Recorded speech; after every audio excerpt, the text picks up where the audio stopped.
आप लोगों को मतदान करना है 16 तारीख को। जो माहौल मैं देख रहा हूं, मैं पहले तो यहां के भारतीय जनता पार्टी के एनडीए के सभी नेताओं को अभिनंदन करता हूं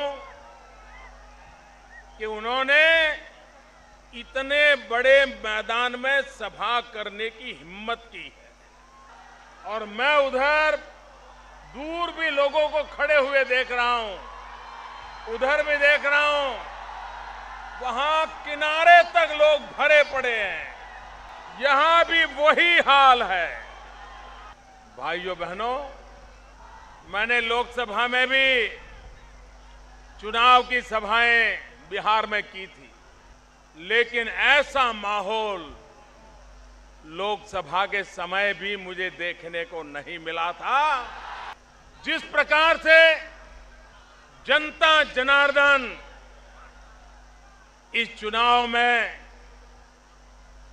अपना हौसला दिखा रही है, मैं मानता हूं ये चुनाव सिर्फ नई सरकार बनाने का ही चुनाव है, ऐसा नहीं है, लेकिन ये चुनाव पुरानी सरकारें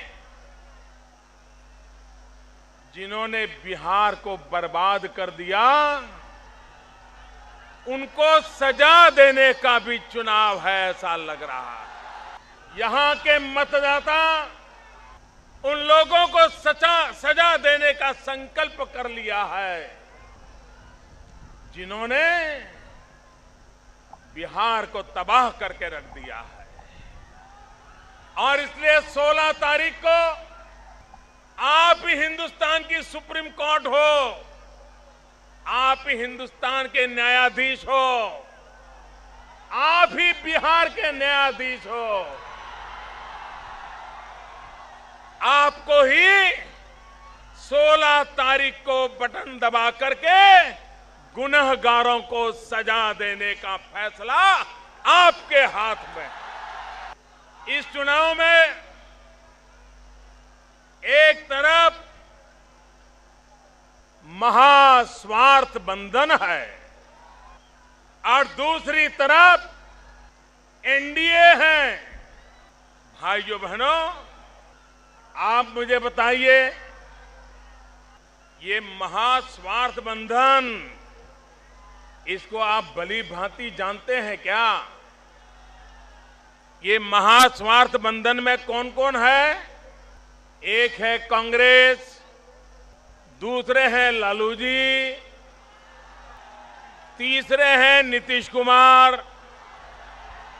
एक को कांग्रेस पार्टी ने नेता बनाया तो किसी जमाने में जिस कांग्रेस पार्टी की 440 सीट हुआ करती थी, उन्होंने 40 पर ला करके रख दिया।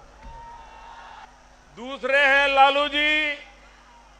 ये लालू जी को पूछिए, जरा बिहार के लोग इतना तो पूछिए कि लालू जी इस बार चुनाव के बाहर क्यों है?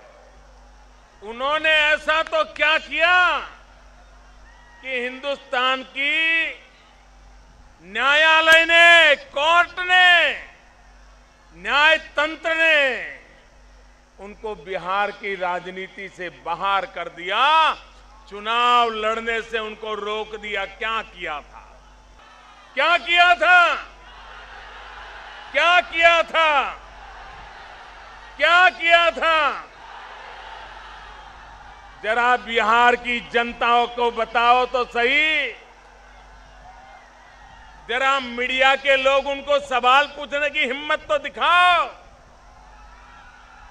कि वो चुनाव से बाहर क्यों है?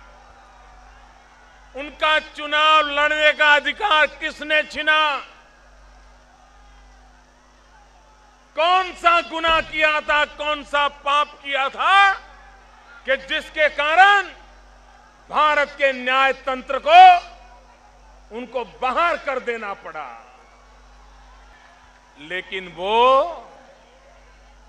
रिमोट कंट्रोल से बिहार को चलाना चाहते हैं। वो कहते हैं मैं बिग बॉस हूं, बिग बॉस। मैं जैसा कहूंगा ऐसा इन लोगों को करना पड़ेगा। मैं नचाऊंगा ऐसा नाचना पड़ेगा। क्या आपको ऐसी सरकार चाहिए बिहार में? आपको ऐसी सरकार चाहिए बिहार में? और तीसरे वो है जिनका अहंकार उनको खुद को ले डूबा है, और सबसे ज्यादा उन्होंने वो पाप किया है जिस पाप की सजा बिहार दे के रहेगा एक दलित के बेटे को। एक दलित का बेटा जो बिहार का मुख्यमंत्री बना, उसकी पीठ पे छुरा भोंका गया और उसको सत्ता से बेदखल किया गया, अपने निजी स्वार्थ के लिए किया गया।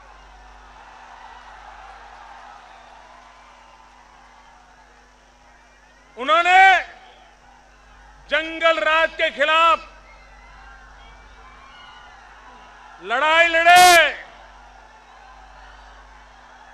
और आज बिहार में जंगल राज लाने के लिए लाल जाजिम बिठा करके दुनिया को समझाने चल पड़े हैं। भाइयों बहनों, ये चुनाव के अंदर हर सरकार का काम होता है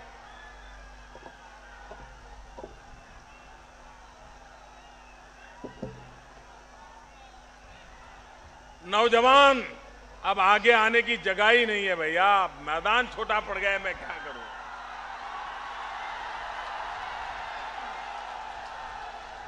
अब जहां है वहीं रह करके सुनिए। अब ये मीलों लंबा मैदान भी छोटा पड़ जाए तो आपको हमें माफ करना चाहिए, लेकिन फिर भी थोड़ी शांति रखनी चाहिए। मैं सच बताता हूं जी, ऐसा माहौल सारे पॉलिटिकल पंडित जरा देख लें, क्या माहौल है ये, क्या जज्बा है।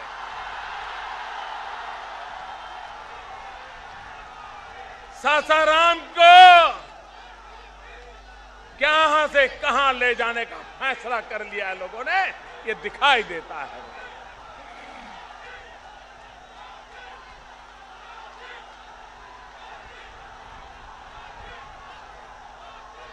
भाइयों बहनों, चुनाव के अंदर जिस राज्य का चुनाव होता है उस राज्य में जो सरकार होती है उसे अपने काम का हिसाब देना होता है। पल पल का हिसाब देना चाहिए, पाई पाई का हिसाब देना चाहिए। बिहार में ये जो गठबंधन के लोग आए हैं, इन्होंने 60 साल तक बिहार में राज किया है। ये महास्वार्थ बंधन, इन्होंने बिहार में 60 साल तक राज किया है मेरे भाइयों बहनों। 35 साल तक कांग्रेस पार्टी ने राज किया और 25 साल तक ये बड़े भाई और छोटे भाई ने राज किया।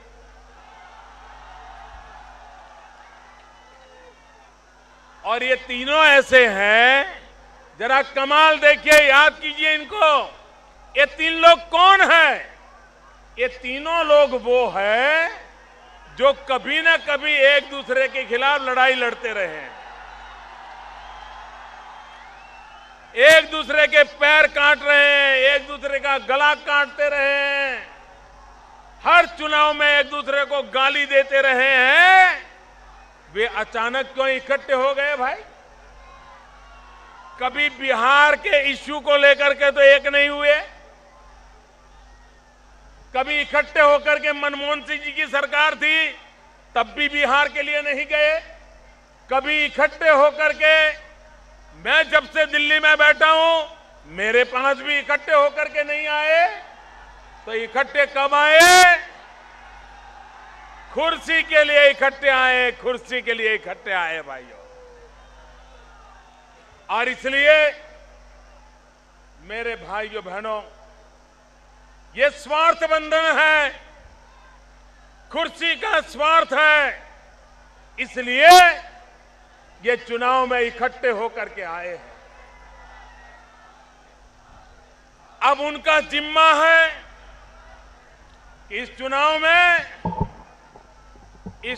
में वे 60 साल के अपने काम का हिसाब दें। 60 साल उन्होंने बिहार को क्या दिया, पल पल का हिसाब दे, पाई पाई का हिसाब दें। भाइयों बहनों, मुझे बताइए, इन लोगों ने अपने काम का हिसाब देना चाहिए कि नहीं देना चाहिए? हिसाब देना चाहिए कि नहीं देना चाहिए? पल पल का हिसाब देना चाहिए, पाई पाई का हिसाब देना चाहिए, बिहार का भला किया कि नहीं किया बताना चाहिए, कौन क्या कर गया वो बताना चाहिए। लेकिन बता रहे हैं क्या? हिसाब दे रहे हैं क्या? एक ही काम, हर सुबह डिक्शनरी लेकर के बैठो और डिक्शनरी में एक नई गाली ढूंढ के निकालो और मोदी को दिन भर एक गाली देते रहो। भाइयों बहनों, 2019 में जब लोकसभा का चुनाव होगा, मेरी सरकार को 5 साल हुए होंगे। मैं आपको वादा करता हूं 2019 में जब मैं आपके पास आऊंगा, मैं मेरे 5 साल का काम का हिसाब लेकर के आऊंगा, पल पल का हिसाब लेकर के आऊंगा, पाई पाई का हिसाब लेके आऊंगा और फिर आपसे वोट मांगूंगा। लेकिन इस चुनाव में बिहार के सरकार में बैठे हुए लोगों ने अपने काम का हिसाब देना चाहिए, वे अपने काम का हिसाब नहीं दे रहे हैं। मैं आपसे आग्रह करता हूं, इन तीनों पार्टी से कोई भी आपसे वोट मांगने आता है, उसको पहले पूछो 60 साल में आपने क्या काम किया, ये जरा इनको पूछिए। कितने कारखाने आपने बंद करवा दिए? भाई, ये कैमरा वाले लोग उधर जाते हैं, उसी के कारण उनका जुस्सा बढ़ जाता है। भाइयों बहनों, उनको जरा पूछिए 60 साल में बिहार से कितने नौजवानों का पलायन हुआ, जरा उनको पूछिए। उनको पूछिए 60 साल में बिहार में कितने कारखाने बंद हो गए, जरा उसका हिसाब पूछिए। इनका हिसाब पूछिए कि बिहार में कितने गांव हैं वहां शिक्षक जाने से डरता है, जरा उसका हिसाब पूछिए। उनको जरा हिसाब पूछिए कि बिहार में कितने अस्पताल हैं जिसके पास डॉक्टर तक नहीं है, जरा उनका हिसाब पूछिए। उनको इस बात का हिसाब पूछिए कि कितनी प्रति मात्रा में अपराध बढ़ते चले गए हैं, अपराधों में वृद्धि हुई है, इसका जरा हिसाब पूछिए। भाइयों बहनों, उन्होंने अपने काम का हिसाब देना चाहिए, लेकिन वे अपने काम का हिसाब देने को तैयार हैं। भाइयों बहनों,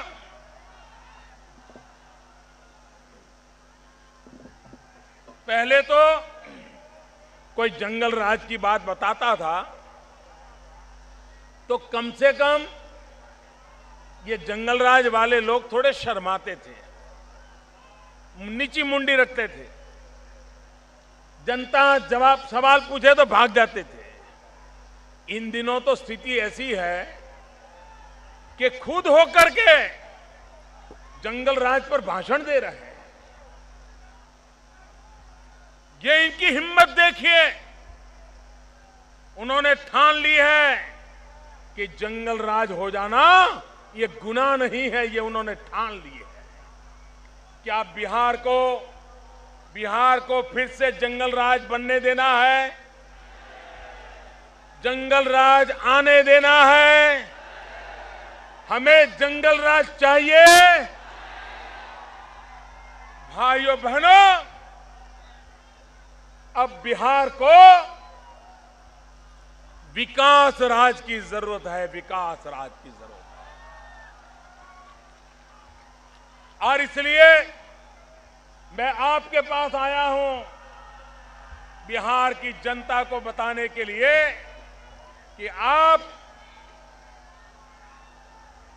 जंगल राज से मुक्ति पाने के लिए विकास राज का रास्ता अपनाइए। बिहार की समस्याओं का समाधान एक ही जड़ी बूटी में है। उस जड़ी बूटी का नाम है विकास, विकास और विकास।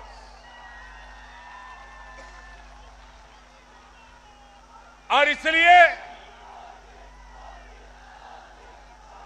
भाइयों बहनों, ये धान का कटोरा कहा जाने वाला इलाका, आज मेरा किसान परेशान क्यों है?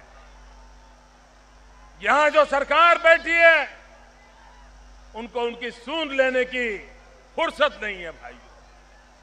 और इसलिए मैं कहता हूं कि ऐसे लोग कभी बिहार का भला नहीं करेंगे। आप देखिए, बिहार में सारे उद्योग बंद हो गए। कभी ये सासाराम दालमिया के उद्योगों से जाना जाता था, आज बंद पड़े हैं कि नहीं बंद पड़े? ताले लग गए कि नहीं गए? सब लोग भाग गए कि नहीं भाग गए? कौन जिम्मेवार इसके लिए? कौन जिम्मेवार है इसके लिए? बिहार के नौजवानों को बेरोजगार करने का पाप किसने किया है भाई? और इसलिए मैं कहना चाहता हूं कि भाइयों बहनों, इसलिए मैं आग्रह करने आया हूं कि बिहार में उद्योगों की जान लगानी पड़ेगी, नौजवानों को रोजगार मिले, इसका प्रबंध करना पड़ेगा। यहां तो हाल यह है, यहां इतना पानी है, इतना पानी है। हमारे गरीब माछीमार समाज है, मछुआरा समाज है, लेकिन बिहार सरकार की नीतियां ऐसी है कि बिहार को खाने के लिए मछली आंध्र प्रदेश से लानी पड़ती है। 400 करोड़ रुपया खर्च करते हैं, 400 करोड़ रुपया। अगर बिहार के माछीमारों को अगर कुछ सुविधाएं दी जाती तो यहां पर मछली बाहर से लानी पड़ती क्या? यहां के लोग जो मछली खाते हैं उनको जेब से 400 करोड़ रुपया जाता क्या? लेकिन उनको इतना भी नहीं आया और अगल बगल के प्रदेशों से 400 करोड़ रुपए की मछली आज उनको बाहर से लानी पड़ती है, तब जाकर के लोगों के पेट में भरने के लिए स्थिति बनती है। जो काम यहां के लोग कर सकते हैं, यहां पानी है, लेकिन उनको न यहां के पानी की चिंता है, न यहां की जवानी की चिंता है।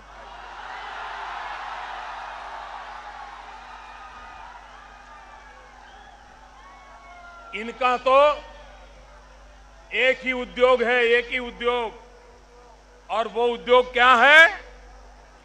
बिहार में जंगल राज में एक ही उद्योग पनपा है, और वो उद्योग है अपहरण करना, किडनैप करना, फिरौती लेना, लोगों के घर कब्जा करना, लोगों की जमीन कब्जा कर लेना, लोगों की गाड़ी मार लेना। यही चला है कि नहीं चला है भाइयों? यही चला है कि नहीं चला है? मैं हैरान हूं, कल रात को ये जंगल राज कैसा आ रहा है देखिए। अभी तो सरकार बनी नहीं है इनकी, अभी तो चुनाव में फैसला होना बाकी है, लेकिन उनके चेले चपाटे जो पहले जंगल राज को चलाया करते थे,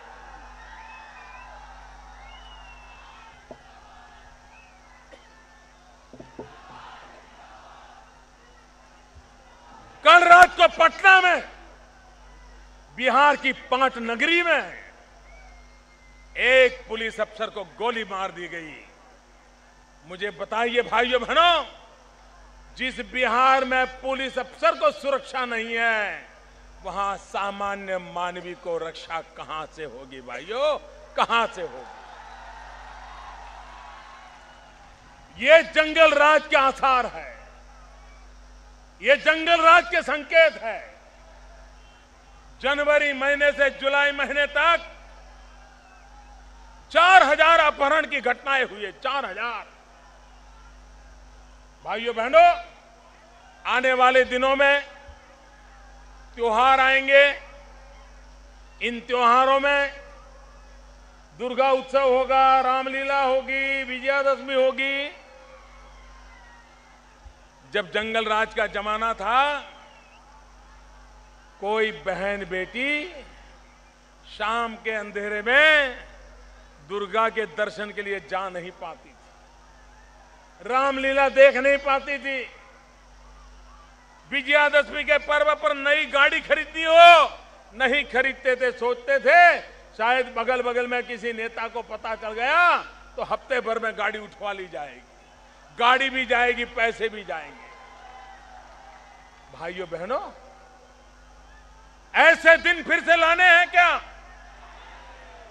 और इसलिए मैं आपसे कहने आया हूं कि बिहार को विकास चाहिए, सासाराम को विकास चाहिए, हर गांव को विकास चाहिए।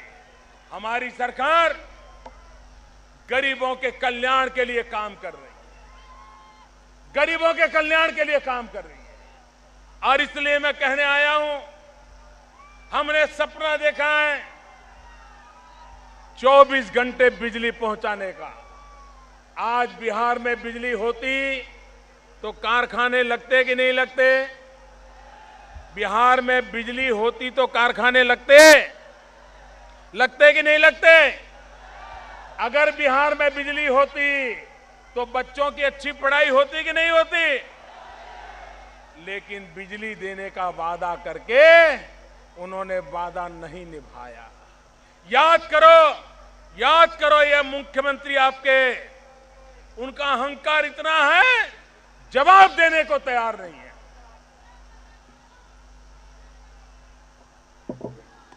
उनका अहंकार इतना है कि वे जवाब देने के लिए तैयार नहीं है। और इसलिए भाइयों बहनों, उनको जरा पूछो कि 2010 में आप वोट मांगने के लिए आए थे, तब आपने कहा था कि मैं बिजली पहुंचाऊंगा, और अगर बिजली नहीं दे सकता हूं तो 2015 में मैं वोट मांगने के लिए नहीं आऊंगा। ऐसा कहा था, ये आपके मुख्यमंत्री ने कहा था, बिजली का वादा किया था, बिजली आएंगे तो 2015 में आएंगे, ऐसा कहा था। 2015 आई, बिजली आई नहीं आई, लेकिन वो आए कि नहीं आए? आ गए। अब मुझे बताइए, जिसने आपसे धोखा किया उनसे आप धोखा करोगे कि नहीं करोगे? उनका हिसाब मांगोगे कि नहीं मांगोगे? उनको सजा करोगे कि नहीं करोगे? इसलिए भाइयों बहनों, ये चुनाव, जिन्होंने आपको बिजली देने का वादा किया, बिजली नहीं दी, उनका हिसाब मांगने का समय आया है। हमने भाइयों बहनों 1,65,000 करोड़ रुपया का पैकेज दिया, विकास का पैकेज 1,65,000 करोड़ रुपया। भाइयों बहनों, 1,65,000 करोड़ रुपया का ये विकास का पैकेज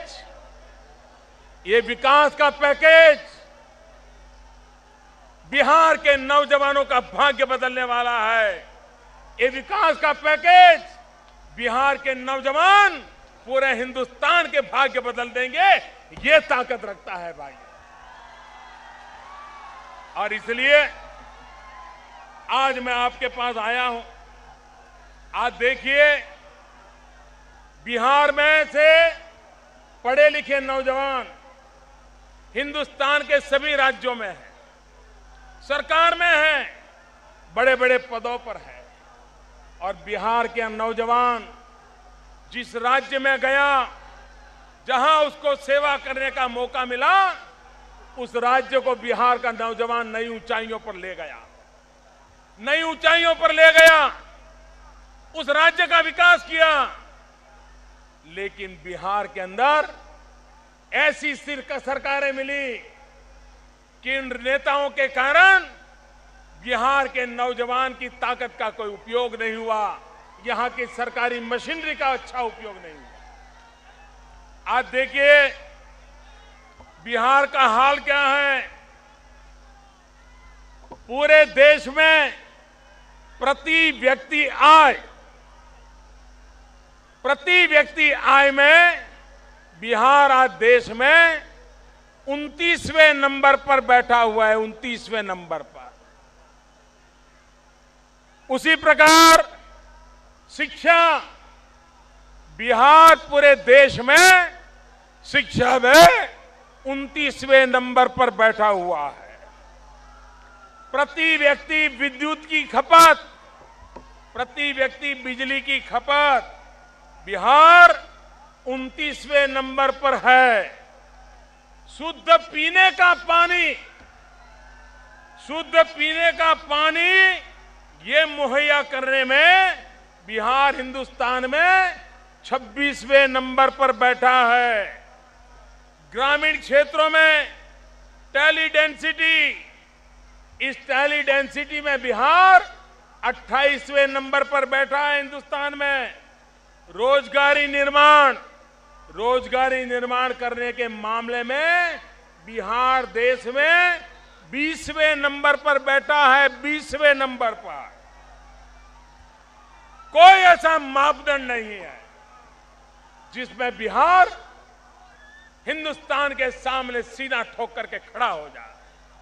अगर है तो अपराधों में है, अपहरण में है, गोलियां चलाने में है। और ये पाप यहां की सरकारों के कारण है, यहां की सरकारें जिम्मेवार है।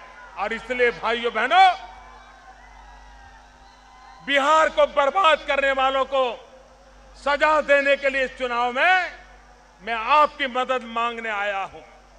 आज पूरे विश्व में हिंदुस्तान की वाहवाही शुरू हुई है। पूरी दुनिया में सबसे तेज गति से आगे बढ़ने वाला देश हिंदुस्तान है, ये पूरा विश्व मानने लगा है। एक साल के भीतर भाइयों बहनों, आपने 60 साल ये महास्वार्थ बंधन को दिए हैं, 60 साल महास्वार्थ बंधन को दिए हैं। आप एनडीए को, बीजेपी को 60 महीने दीजिए, मैं 60 साल का जो बर्बादी है इसको मिटा करके दिखाऊंगा भाइयों, मिटा करके दिखाऊंगा। आपने उनको 60 साल दिए हैं, हमें सिर्फ 60 महीने दीजिए। भाइयों बहनों, भारतीय जनता पार्टी और एनडीए के नेतृत्व में 2/3 बहुमत की सरकार बनाइए। आधा अधूरा मत दीजिए, 2/3 की सरकार बनाइए। और 5 साल के बाद मेरे से हिसाब मांगिए, हमने क्या बिहार को आगे बढ़ाया है। और इसलिए मैं आज आपके पास आया हूं, एनडीए के सभी साथियों को जिताने के लिए, हमारे सभी साथी दलों को जिताने के लिए, जीतन राम मांझी के हाथ मजबूत करने के लिए, उपेंद्र कुशवाहा के हाथ मजबूत करने के लिए, रामविलास पासवान के हाथ मजबूत करने के लिए, भारतीय जनता पार्टी को ताकत देने के लिए मैं आज आपके पास आया हूं। आप सबके साथ सहयोग के लिए मैं आपका आभारी हूं। मोदी मोहन भागवत के बयान की निंदा करें, अगर प्रधानमंत्री ऐसा नहीं करते हैं तो स्पष्ट है कि वो अपने गुरु मोहन भागवत के आरक्षण समाप्त करने की बात का समर्थन करते हैं, करके देश के 80% पीपुल को पिछड़े दबे लोगों का गला घोटना चाहते हैं।